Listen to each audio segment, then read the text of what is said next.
بسم اللہ الرحمن الرحیم۔ السلام علیکم ناظرین۔ حضرت سلیمان علیہ السلام کا خوبصورت واقعہ۔ حضرت سلیمان علیہ السلام نہر کے کنارے بیٹھے ہوئے تھے کہ ان کی نگاہ ایک چیونٹی پر پڑی جو گیہوں کا ایک دانہ لیے نہر کی طرف جا رہی تھی۔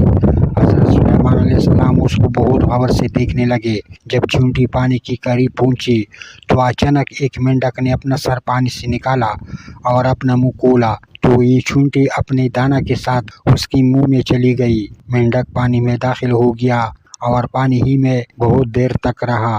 حضرت سلیمان علیہ السلام اس کو بہت غور سے دیکھتے رہے۔ ذرا ہی دیر میں مینڈک پانی سے نکلا اور اپنا منہ کھولا تو چیونٹی باہر نکلی، البتہ اس کے ساتھ دانہ نہ تھا۔ حضرت سلیمان علیہ السلام نے اس کو بلا کر معلوم کیا کہ ماجرا کیا تھا اور کہاں گئی تھی۔ اس نے بتایا، اے اللہ کی نبی، آپ جو نہر کے تہہ میں ایک بڑا کوکلا پتھر دیکھ رہے ہیں، اس کے اندر بہت سے اندھے کیڑے مکوڑے ہیں۔ اللہ تعالیٰ نے ان کو وہاں پر پیدا کیا ہے، وہ وہاں سے روزی تلاش کرنے کے لیے نہیں نکل سکتے۔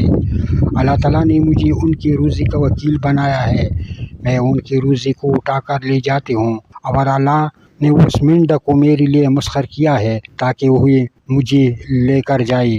اس کے منہ میں ہونے کی وجہ سے پانی مجھے نقصان نہیں پہنچاتا، وہ اپنا منہ بند پتھر کے سوراخ کے سامنے کھول دیتا ہے، میں اس میں داخل ہو جاتی ہوں۔ جب میں اس کی روزی اس تک پہنچا کر پتھر کے سوراخ سے اس کے منہ تک آتی ہوں تو مینڈک مجھے منہ سے باہر نکال دیتا ہے۔ حضرت سلیمان علیہ السلام نے پوچھا، کیا تو نے ان کیڑوں کی کسی تسبیح کو سنا؟